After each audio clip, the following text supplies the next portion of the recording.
जय हिंद दोस्तों, आज हम पढ़ने वाले हैं कक्षा 10वीं का मैथ में 7 पार्ट, जिस चैप्टर का नाम है निर्देशांक ज्यामिति। बर्थडे स्पेशल क्लास चला था। तो चला क्लास के स्टार्ट कर लिया। दो कलम दा।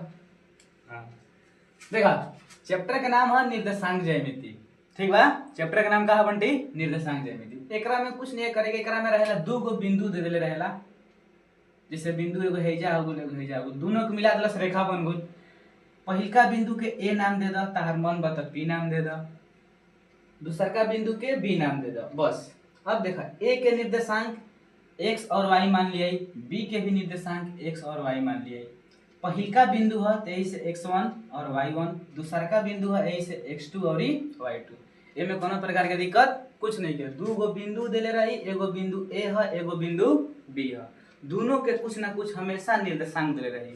हम x y से ए चल लिख ले भाई, ताकि फार्मूला यही रूप में बनी। ठीक बा, एकरे से ही फार्मूला बनी। सॉरी, अब जब प्रश्न पढ़ल जी, क्वेश्चन पढ़ल जाएगा, मैथ में बनावल जी, तो ओकरा में x1 के जगह पर कुछ और मान रही, y1 के जगह पर कुछ और मान रही। ठीक बा नु। देखो, दू गो बिंदु देले रही और दोनों के कुछ ना कुछ निर्देशांक देले रही।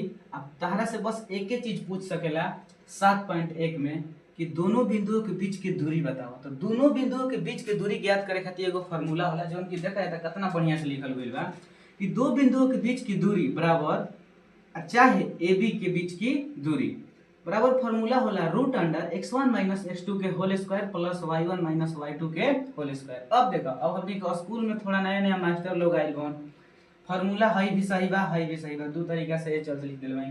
कुछ ऐसा मास्टर बन कि हइसे लिख देबा त कहलम कि ना हइसे होई, आ केहू हइसे लिख दी त केहू का कह दी हो बंटी कि हइसे होई। ऐसे बढ़िया बढ़िया बा भैया, ला तू दोनों लिख ला। बस एकरा बाद एगो चीज ध्यान दिया कि x अक्ष पर y बराबर का हो जाई 0, और y अक्ष पर x बराबर का हो जाई हो 0। कहे का मतलब x के घर में y के वैल्यू का हो जाई हो 0। गर्मी बहुत बा। और y अक्ष पर x के वैल्यू का हो जाई 0, यानी कि x के घरे y के वैल्यू खत्म बा, और y के घरे x के वैल्यू खत्म बा। ठीक बा नु। अब देखा, एकरा बाद एगो और पॉइंट हमनी के देखे के बाद संरेख का होला। संरेख देखा, सभी बिंदु एक ही तल में, जब जितना बिंदु दिल रही जवन एक के तल में रही न, ओकरा हमनी का कहल जाई संरेख कहल जाई। संरेख अर्थात देखा है तो खूब बढ़िया से लिख देले भाई कि एगो रेखा हो गइल, जितना भी एकरा में बिंदु भेटाई, निर्देशांक भेटाई, सब के ना तल में रही हो, एक ही तल में रही। अभी ना कि एगो है हे तल में दूगो देले बा त एगो हे तल में से, तो उ संरेख ना होई। संरेख के मतलब का होई, इति हो लगा डिस्टर्ब हो लगा। तो संरेख के मतलब का होइल कि एक ही तल में सभी बिंदु रही का, केना तल में, एक ही तल में। तो चलो अब हमनी के क्वेश्चन के बनावल जाए, एकरे आधार पर हमनी के 7.1 के पूरा मैथ बन जी। आ ढेर YouTube पर खोजल जी तो बहुत हाथना मैथ पढ़ा देल बॉस मास्टर, जो कोनो काम के नहीं के जो। चलिए अब हम क्वेश्चन को भोजपुरी में बोले कनो हो। चलो देखल जाओ प्रश्नावली 7.1 के पहिलका मैथ। और पहिलका मैथ में 3 गो क्वेश्चन देले बा, जेना में हम एक ही बनाई, 2 और 3 तू लोग बना दिया जाए। कैसे एकरे के इतना बढ़िया से बता दें कि हई तू लोग अपना मने बना देबे, अभी ये जे मुहिम बन जाए। तो चला देखल जाओ। देखा, कहता कि बिंदुओं के निम्नलिखित युग्मों के बीच की दूरी ज्ञात कीजिए, ये न कहता हो। तो एकर मतलब बिंदु देले बा।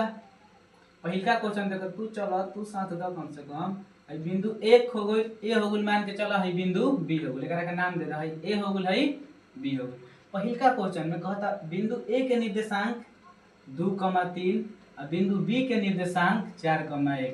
तू लोग के ई लागत होई कि ना में ए देले बा ना बी देले बा, तू कहां से मान लेला? अरे भैया, दो गो बिंदु देले बा तो दोनों के कुछ ना कुछ निर्देशांक तो माने के पड़ी हो।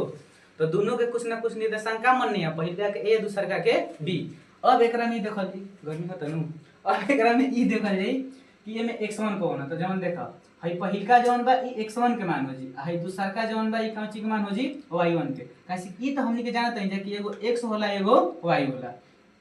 तो चलो, जब दू गो देले बा पहिलका, तो पहिलका में 1 1 के प्रयोग कइली, आ बिंदु बी में जवन की दूसर का बिंदु देले बा ओकरा में 2 के, यानी कि x2 के मान हई हो जी, आ हई केना के मान हो जी y2 के। क्लियर बा?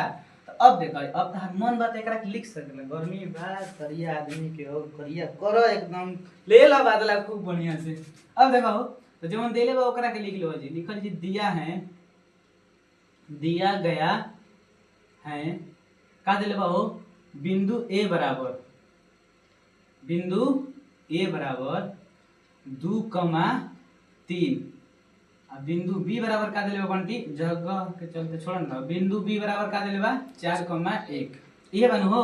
अब देखो एकरा में x1 के मान कितना हो जाई 2 हो जाई और y1 के मान कितना हो जाई 3 हो जाई, y1 के मान 3 हो जाई, x2 के मान 4 y2 के मान 1 हो जाई।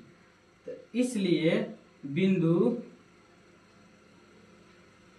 ए बी की दूरी बराबर का हो जी, फॉर्मूला लगा दो x2 माइनस x1 के होल square plus y2 minus y1 के होल स्क्वायर।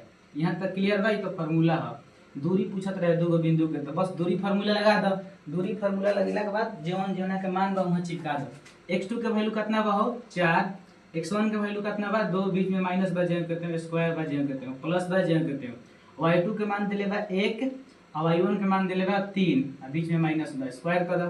बस पूरा दुनिया के पता बा 4 में से 2 घटी 2 बची, स्क्वायर बता जेम के 3। 1 में से 3 ना घटी, लेकिन 3 में से 1 घटी, जो भी वैल्यू आई माइनस में आई, तो -2 के स्क्वायर। एकरा आगे का हो जी है 2 2 4, माइनस माइनस खत्म हो जी, स्क्वायर कइला के बाद का हो जी बंटी 4 4 8। एकर थोड़ा सा फैक्टर कर दो, 2 दूनी 4 4 दूनी 8।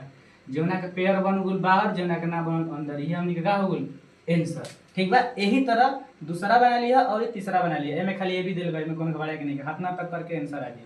चलो अब क्वेश्चन नंबर दूसरा देखिए।